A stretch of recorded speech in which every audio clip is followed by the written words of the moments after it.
제2차 런던 신앙고백 제1장의 8, 9, 10항은 성경의 번역과 성경의 해석에 대해서 주로 다루고 있습니다. 로마서 3장 2절을 볼까요? 범사에 많으니 우선은 그들이 하나님의 말씀을 맡았음이니라. 여기서 그들은 이스라엘 백성, 유대인을 말합니다. 구약 성경은 다니엘의 일부를 제외하고는 모두 히브리어로 기록되었죠. 이 그들, 하나님의 말씀을 맡은 그들이 바로 히브리어를 쓰는 히브리 족속, 이스라엘 백성, 유대인이라 일컬어집니다. 신약 성경은 또 헬라어, 알렉산더 대왕으로 인해서 정비된 쉬운 코인의 헬라어, 일상적으로 쓰는 시장 언어로 번역이 되었죠.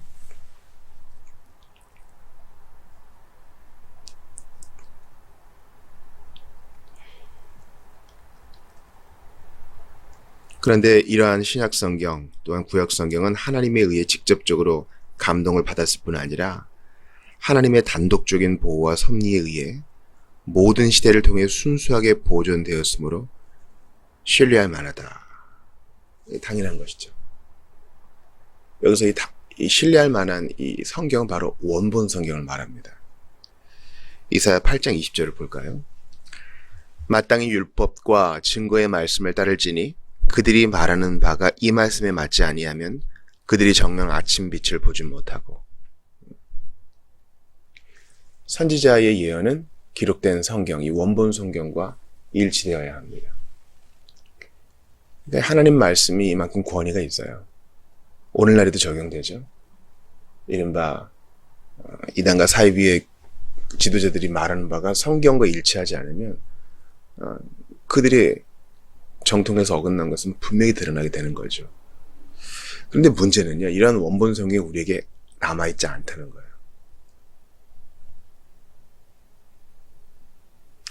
그러나 우리는 모든 이 사본 성경, 번역 성경에도 원본성이 그대로 남아있고, 이른바 다른 것들, 각 사본마다 조금씩 다른 것들은 아주 미미한 차이를 일으킬 뿐 신뢰할 만하다라는 것을 고백합니다. 그러므로 모든 종교적인 논쟁들에 있어서 교회는 최종적으로 성경으로 호소해야 한다. 그렇습니다. 하나님이 직접 감동하시고 오류 없게 보존하신 이 성경이 모든 논쟁에 있어서 우리의 최고 재판관이 된다는 것이죠. 사도행전 15장 15절을 봅시다. 유명한 예루살렘 회의에 대한 것인데요. 선지자들의 말씀이 이와 일치하도다 기록된 바. 당시 이제 이방인들의 문제에 대해서, 이방인 출신 그리스도인들에 대한 문제에 있어서 갑론을박이 있을 때 그들의 최종적인 권위, 그리고 그들이 의지했던 논거는 바로 선지자들의 말씀, 즉 하나님의 말씀이었던 것입니다. 그러나 성경에 대한 권리를 가지고 있고 성경의 흥미를 가지고 있으며 하나님을 경외하는 마음으로 성경을 읽고 탐구하도록 명령받은 모든 하나님의 백성들이라도 원어를 잘 알지 못한다. 이게 현실이죠. 요한복음 5장 39절을 보세요. 너희가 성경에서 영생을 얻는 줄 생각하고 성경을 연구하거니와 이 성경이 곧 내게 증언하는 것이니라. 이 성경을 통해서 예수님을 알고 싶어요. 그래서 성경을 읽고 연구합니다. 그런 사람들이 있어요. 근데 여기서 말하는 이 성경은 바로 히브리어로 기록된 구약 성경을 말하죠. 예수님 당시만 해도 히브리어를 모르는 사람이 태반이었어요. 그도 그럴 것이, 우리나라는 일제강점기가 수십 년이었잖아요. 근데 이들은 수백 년 동안 나라를 이뤘습니다. 사실 다윗 왕가는 이제 무너진 거예요. 여러 독립전쟁이 있었지만 알렉산더는 강력한 헬라 정책을 추구했거든요. 강력한 헬라 정책이란 말은 그들의 그 페르시아 제국을 멸망시키고 이제 알렉산더 대왕의 그리스 제국, 이른바 헬레니즘 문화가 거기에 딱 자리 잡고, 물론 알렉산더 죽음 이후에 4개 왕국으로 분열됐지만 거기에서도 이제 이스라엘을 맡은 지역에서도 그리스 말을 쓰게끔 강제했어요. 우리나라도요, 일제에 의해 수십 년간 식민지 생활을 했지만 아직까지 일본어 잔재가 있잖아요. 근데 수백 년간 그리스의 지배를 받고 헬라화 이 억압 정책을 받은 이들은 어떻게 했냐고요. 그래서 70인역이 만들어진 거예요.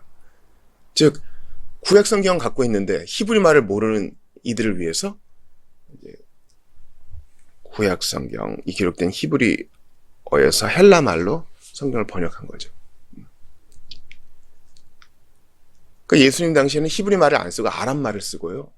또 글로는 또 헬라 말을 쓰고 이렇게 복잡한 상황이었습니다. 예수님도 바울도 사도들도 바로 번역 성경 70인역을 썼어요. 그렇기 때문에 성경은 각 민족의 쉬운 방언으로 번역되어야 합니다. 성경은 쉽게 번역되어야 됩니다. 이거는 잘 들으셔야 돼요. 모든 교회의 도전이에요. 물론 문자가 쉽다 그래서 이해가 좋고 그런 건 아니죠. 글자를 이해해도 여기에 담긴 구원의 메시지를 받아들이지 못하면 아무 소용없는 거 아니에요. 그러나 이 커뮤니케이션만큼은 쉽게 할 수 있도록 계속 노력을 해야 됩니다. 언어는 계속 변하기 때문에 성경 언어도 성경 번역도 계속 새로워질 필요가 있어요. 자, 그거에 대한 예로 고린도전서 14장이 많이 인용되는데요. 먼저 6절과 9절 볼까요? 그런즉 형제들아 내가 너희에게 나아가서 방언으로 말하고 계시나 지식이나 예언이나 가르치는 것으로 말하지 아니하면 너에게 무엇이 유익하리요? 그렇죠. 이와 같이 너희도 혀로서 알아듣기 쉬운 말을 하지 아니하면 그 말하는 것을 어찌할리요? 이는 허공에다 말하는 것이라. 자, 제가요 방언으로 설교한다고 생각해 보세요. 이 방언이란 하늘의 언어냐 외국어냐 여러 해석이 있겠지만 일단 하늘의 언어로 얘기한다고 생각해 보세요. 꼬부라진 언어로 못 알아듣고 유익이 안 되죠. 성도들에게 유익이 되려면 알아들을 수 있어야 된다는 것은 너무나 자명한 이치입니다. 고린도전서 14장 11, 12 또 14절을 봅시다. 그러므로 내가 내 그 소리의 뜻을 알지 못하면 내가 말하는 자에게 외국인이 되고 말하는 자도 내게 외국인이 되리니 그러므로 너희도 영적인 것을 사모하는 자인즉 교회의 덕을 세우기 위하여 그것이 풍성하기를 구하라. 무엇이 풍성하기를요? 명료한 설교의 말씀이요. 그러나 다 예언을 하면 믿지 아니하는 자들이나 알지 못하는 자들이 들어와서 모든 사람에게 책망을 들으며 모든 사람에게 판단을 받고. 그렇죠. 방언을 하면 책망과 판단이 안 되죠. 그러나 알아듣기 쉬워야, 이해 가능해야 이 과정이 된다는 겁니다. 들어야 회개하고 믿는다는 거죠. 마지막으로 고린도전서 14장 28절 봐요. 만일 통역하는 자가 없으면 교회에서는 잠잠하고 자기와 하나님께 말할 것이요. 1세기의 그리스도인들 예배는 이랬습니다. 우리와 달랐어요. 66권 성경이 없었고 더 특별한 성경의 시기였기 때문에 주님께서는 예언자들을 세우셔서 하나님 말씀을 풍성히 거하게 하셨습니다. 당시에는 제대로 된 신학교도 없었고요. 일꾼이 부족한 상황이었으나 주님은 그래도 교회를 보존하셨어요. 고린도전서 14장을 근거로 해서 우리가 알 수 있는 것은 뭡니까? 성경이 쉽게 번역되어서 우리 손에 쥐어져야지 안 그렇고 이해 불가능한 언어로 되어 있다면 아무 소용없다는 겁니다. 이런 점에서 이제 로마 가톨릭 교회가 중세시대 때 오류를 범했죠. 성경을 잘못 해석할 수 있으니까 성도들이 성경을 못 읽게 한 거예요. 라틴어만 쓰게 한 것이죠. 그러니까 성경을 못 읽으니 물론 문맹도 많았지만 성경에 접근할 수가 없으니 구원에 이르는 풍성한 지혜를 얻을 수도 없고 신앙생활이 행복했겠습니까? 이렇게 함으로써 즉 성경을 쉽게 번역함으로써 하나님 말씀은 모든 사람 안에 풍성에 거하게 됩니다. 따라서 그들은 만족스러운 방법으로 하나님을 섬길 수 있게 되고 성경의 인내와 위로를 통해 소망을 갖게 됩니다. 우리가 오늘 이 소망 되신 주님을 찬양하고 예배의 문을 열었잖아요. 만유의 주여 소망 되소서.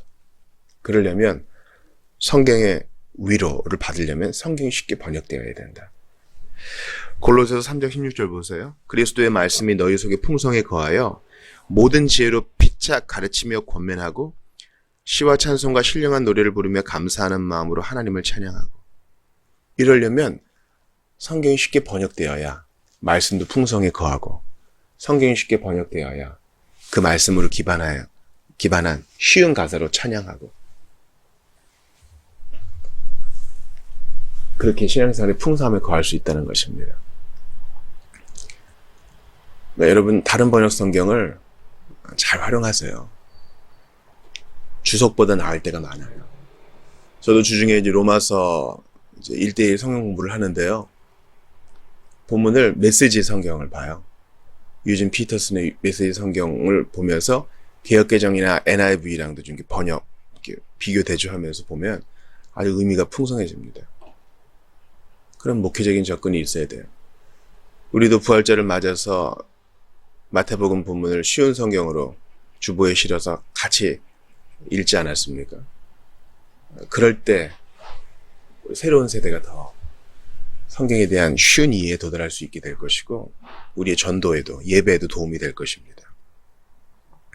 자, 이제 9항을 보면은요, 성경의 유비, 신앙의 유비에 대해서 얘기하고 있잖아요. 이 유비란 말은 성경을 성경으로 해석해야 된다는 것이에요. 또한 어려운 본문은 쉬운 본문으로 근거 본문으로 해서 해석을 해야 된다는 것입니다. 자, 먼저 베드로후서 1장 20절을 볼까요? 먼저 알 것은 성경의 모든 예언은 사사로이 풀 것이 아니니 예언은 언제든지 사람의 뜻으로 낸 것이 아니요 오직 성령의 감동하심을 받은 사람들이 하나님께 받아 말한 것입니다. 성경을 해석하는 무언 규칙이 바로 성경 자체입니다. 그래서 함부로 풀 것이 아니라 성경으로서, 이게 신앙의 유비 대단히 중요한 원칙이에요. 그러니까 여러분께 먼저 도전합니다. 성경을 읽다가 어려운 부분이 나와요. 어떻게 할 거예요? 네이버나 구글 치기 전에 먼저 관주 성경에서 여기에 대해서 이 구절이 관련돼 있다고 하냐 한번 찾아보세요. 검색 의존 신앙이 그렇게 좋은 것만이 아니에요. 또 생각해 보세요. 이게 중요한 본문이라면 다른 데서도 이 말씀이 나와야 되는데 이와 유사한 구절이 어디 있지? 이렇게 생각해 보세요. 이렇게 하면서 생각의 훈련을 하게 되고 우리가 성경의 사람으로서 이해가 깊어지는 것이에요. 사사로이 풀면 안 돼요. 다른 성경에 어떻게 기록돼 있지? 봐야 돼요. 이제 돌아오는 주일에 또 요한계시록 보는데 설교자인 저도 고심이 많아요. 여러분 기도해 주세요. 사자와 어린 양이란 제목으로 역사의 주인이신 예수님에 대해 볼 것인데 요한계시록 5, 6장이 하나님 말씀이라면 사자와 어린 양 대신 예수 그리스도에 대해 다른 성경에서도 말하고 있다고요. 그거를 이제 집어내서 성도들과 좀 은혜를 나누려고 해요. 어려운 본문이 있으면 쉬운 본문으로. 사도행전 15장 15, 16절을 볼까요? 선지자들의 말씀이 이와 일치하도다 기록된 바 이후에 내가 돌아와서 다윗의 무너진 장막을 다시 지으며 또 그 허물어진 것을 다시 지어 일으키리니.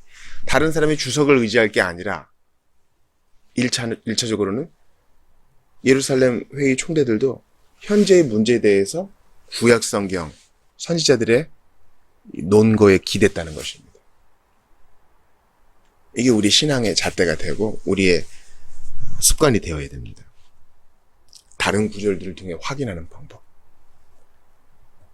물론 그래도 나의 본문이 있어요. 그러나 이러한 훈련이 되어 있어야 수동적인 신앙생활이 되지 않습니다. 마지막으로 10항을 봅시다. 모든 종교 논쟁들을 결정하는 최고 심판자는 다름 아닌 성령께서 주신 성경입니다. 성령께서 주신 성경. 교회 회의들의 모든 명령과 고대 주자들의 견해, 사람들의 정한 교리와 개인의 생각들은 성경을 통해 검토돼야 되며 성경의 판단에 굴복되어야 합니다. 성경에 의해서만 우리의 신앙 문제가 최종적으로 결정되어야 됩니다. 최종적인 결정은 바로 성령님으로 인해 주어진 거룩한 성경뿐입니다. 여러분 우리가 사도신경 고백하죠. 근데 왜 해요? 니케아 회의에서 결정했기 때문에 우리보다 훨씬 탁월하고 정말 주님 사랑하는 사람들이 결정했기 때문에 그렇기 때문에 받는 게 아니에요. 우리가 성경적인 신앙으로 사도신경을 봤을 때 못 받을 이유가 없다. 합당한 추론으로 나올 만한 결론이다. 이렇게 봤기 때문에 고백하는 거예요. 사도신경, 니케아 신경도 마찬가지죠. 다음 시간에 볼 삼위일체도 마찬가지예요. 최종적인 재판관인 성경의 시각으로 봤을 때 삼위일체 교리는 참으로 옳다. 그렇기 때문에 받는 것이에요. 그러므로 우리 신앙생활 할 때 저도 그런 오류를 많이 범했는데요. 종교 개혁자들이 말하길. 최고 권위 중 하나죠. 아우구스티누스가 말하길. 아우구스티누스도 실수했어요. 자기 죽기 전에 잘못 쓴 것들 다 자기가 생각을 하는 한 자기가 출판한 것 중에 오류가 있는 것들 다 수정하는 책을 냈지만 그래도 오류가 있어요. 사람은 다 거기서 거기입니다. 지금 뭐 디스전 하는 것은 아니지만 모든 합당한, 그러니까 여기서 시팡에서 나오는 고대 저야들의 견해와 뭐 아우구스티누스부터 시작해서 가장 최근에 로이드 존스까지, 존 스투트까지 다 성경에 의해 판단받아야 될 사람들이에요. 그러므로 이 성경 심히 사랑합니다. 성경을 깊이 읽으시고 성경으로서 판단하세요. 그러면 다른 것들도 받을 수 있어요. 교회 회의들의 모든 명령과 고대 지자들의 견해와 사람들이 정한 교리와 개인의 생각들, 이런 것들은 우리가 성경에 깊이 침잠해 있고 성령께서 주신 성경의 사상들로, 성경의 교리들로 가득 차 있을 때 분별해서 받을 수 있는 거예요. 자, 교회 회의들의 모든 명령들. 우리가 지금 보는 것도 런던, 제2차 런던 신앙고백이잖아요. 웨스트민스터 총회, 돌트 총회, 이런 거 어떻게 받을 수 있어요? 성경의 렌즈로. 고대 지자들의 견해. 교부들 얼마나 탁월해요. 아무리 터툴리안이어도 오직 성령의 렌즈로 취할 것만 취하는 겁니다. 사람들의 정한 교리. 사람들의 정한 교리는 무엇입니까? 오늘날 여러 어젠다가 있죠. 요즘 복잡한 시대예요. 신자와 정치. 또 미국에서 지금 정해지고 있는, 아주 활발하게 일어나고 있는 이 젠더 논쟁들. 거기에 따른 역할 논쟁들. 상보주의냐, 공평주의냐, 이런 거에 대한 것들. 오직 성경이 최고 재판관이 되어서 우리의 행할 바를 결정해야 됩니다. 또 개인의 생각들. 제가 여러 탁월한 우리 동료들의 도움을 받고 있어요. 이른바 우리 현대 저자들 있죠. 마이클 호튼이나 또 팀 첼리스나 J.I. 패커나 또 우리 한국의 여러 신학자들이 이제 이승구 교수님, 김병훈 교수님, 여러 타고난 논객들이 있어요. 그러나 아무리 타고난 자라 할지라도 성경만이 우리의 최고 재판관입니다. 성령께서 우리에게 주신 성경만이. 그러므로 성경을 부지런히 읽어야 돼요. 저희가 참 이건 하나님께 감사할 건데요. 런던 신앙고백 이렇게 좀 공부하잖아요. 토요일엔 또 웨스트민스터 신앙고백해요. 지금 순서가 비슷하게 가서 거기도 성경론 끝났고 우리도 성경론 지금 끝내고 있어요. 그러니까 설교자인 제가 엄청난 유익을 얻고 있어요. 두 총대들이 같은 이야기를 이렇게 풍성하게 하고 있구나. 그러려면 그 총대들의 수준이 어때야 됐을까요? 성경에 푹 젖어 있는 사람들이었어요. 그러니까 이 두 회의를 통해 제가 큰 위로를 받아요. 성경을 부지런히 읽으세요. 성경을 부지런히 읽으세요. 여러분들 오늘 살면서도 난제를 겪을 거예요. 저 사람이랑 이런 문제, 내 삶에 이런 좌절들. 성경은 뭐라고 얘기하고 있지? 이걸 성도들이 평생 훈련해야 되는 거예요. 그냥 기분대로 사는 게 신자의 삶이 아니고요. 마태복음 22장 29절 또 30일 32절 보세요. 예수께서 대답하여 이르시되 너희가 성경도 하나님의 능력도 알지 못하는 거로 오해하였도다. 성경을 문자적으로만 볼 것이 아니라 성령의 조명하에서 봐야 되는 것이죠. 죽은 자의 부활을 논할진대 하나님이 너희에게 말씀하신 바 나는 아브라함의 하나님, 이삭의 하나님, 야곱의 하나님이로라 하신 것을 읽어보지 못하였느냐. 하나님은 죽은 자의 하나님이 아니요 살아있는 자의 하나님이시라 하시니. 성경을 제대로 이해하지 못하는 자들, 자기가 좋아하는 구절만 딱 붙들고, 그죠? 지금 이제 취수원에 대해서 얘기하는 거잖아요. 성경의 본의를 모르는, 성령의 영감 없이, 성령의 도움 없이 성경을 문자적으로 보는 자들에 대해 예수님이 꾸짖으십니다. 에베소 2장 20절 보세요. 너희는 사도들과 선지자들의 터 위에 세우심을 입은 자라. 그리스도께서 예수께서 친히 모퉁이 돌이 되셨느니라. 예수님은 모퉁이 돌, 교회의 터는 선지자들과 사도들의 증언입니다. 자, 선지자들은 구약의 선지자, 사도들은 신약의 사도.